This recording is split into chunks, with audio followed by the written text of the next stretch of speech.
Hello, thank you for taking the time to look at this segment of a 9-part series that I'm putting out there just to try to generate some discussion on what it is that we would like for our politicians to accomplish in Washington, other than simply investigate each other, depending on who is in office.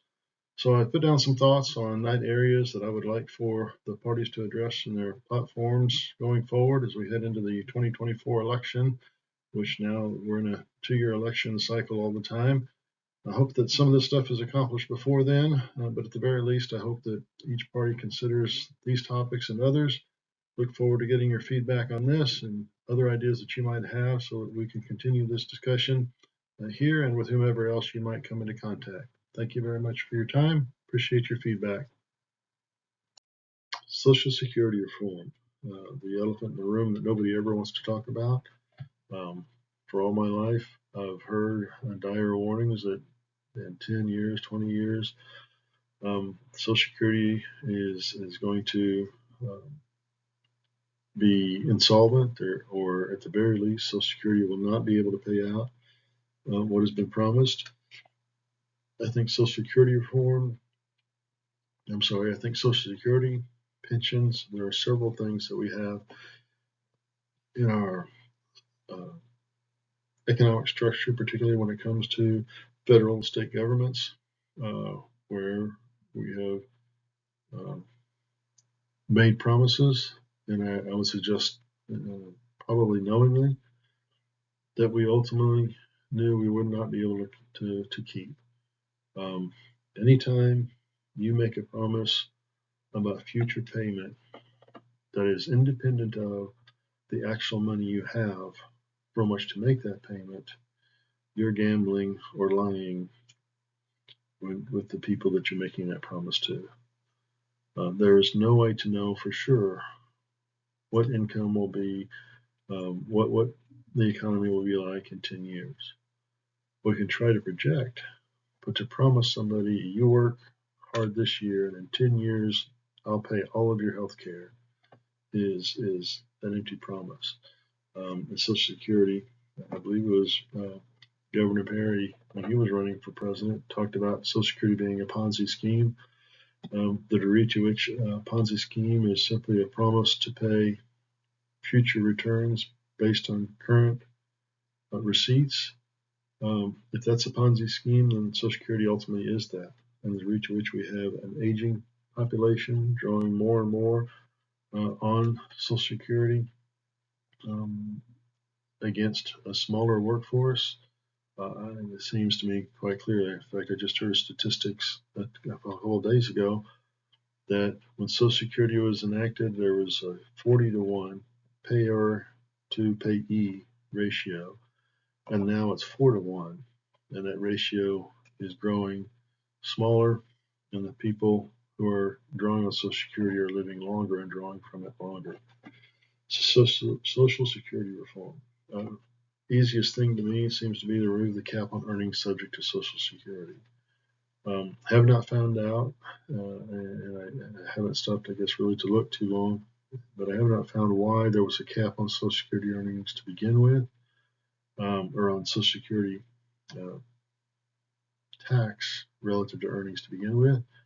But the degree to which Social Security is a national effort to provide fiscal stability to those who are unable to work, it should be supported by national income, not a small percentage of the national income. So remove the cap on earnings. Maybe if you remove the cap, you lower the actual tax rate, but all earnings should be subject to Social Security tax. Tie the age of retirement to average life expectancy on the 30th birthday. I think one of the problems in general with legislation is that we tend to pass laws as if the future will be like the past, without taking into account when a law is established that there may be changes, that we don't know about, hence we can't pass the law with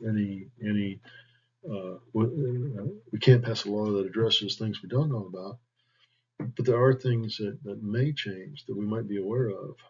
So the degree to which Social Security is set up with greater flexibility with respect to changes that would possibly occur going forward, people living longer, people working longer, et cetera, et cetera.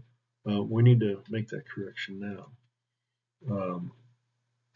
In the 80s, I believe it was, there was an effort to extend the age for a couple of times. But it seems to me that a better across the board approach would be to say that whatever the life expectancy was on the 30th birthday, that's becomes a factor in how we set up your retirement age for drawing on Social Security. And so it might be that those factors will change. I mean, as life expectancy changes, it affects everybody. It's just an average of the total. But whether it goes up or down, your ability to draw on Social Security needs to be tied to the life expectancy on the 30th birthday, or some moving number that reflects not a 1940s average age of death, life expectancy, but a 2023, a 2024, 2029, every year, what that life expectancy, what the drain on the system will be relative to what you should be expected to put into the system over your lifetime. And return Social Security payments to tax exempt status.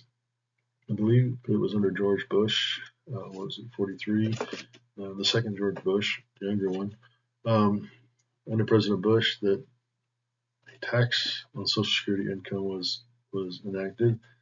Do not know why that happened. It seems to me like Social Security, insofar as those payments represent payments of monies that you paid in over your lifetime, when you are at an age where you are not able to work, or in a circumstance where you're not able to work, it makes no sense to me to be taxing that. So that Social Security payments should be tax-free. In conjunction with the COLA, the cost of living adjustment determination, tie full Social Security payments to income less than double the average median income for the previous 3 years. So that if I'm drawing Social Security, I'm only able to draw Social Security to the degree that my current income is not double what the average median income for the previous 3 years has been. And so if the average median income in the US was $50,000 for the last 3 years, then for each of the last 3 years, 150,000 divided by 3, that's 50,000 a year. Then as long as I'm making less than $100,000, I can draw my full Social Security. As I approach 100,000 and pass 100,000, my Social Security payment will be cut every month to fall in line with making no more than $100,000. At which point I don't get any of my Social Security payments.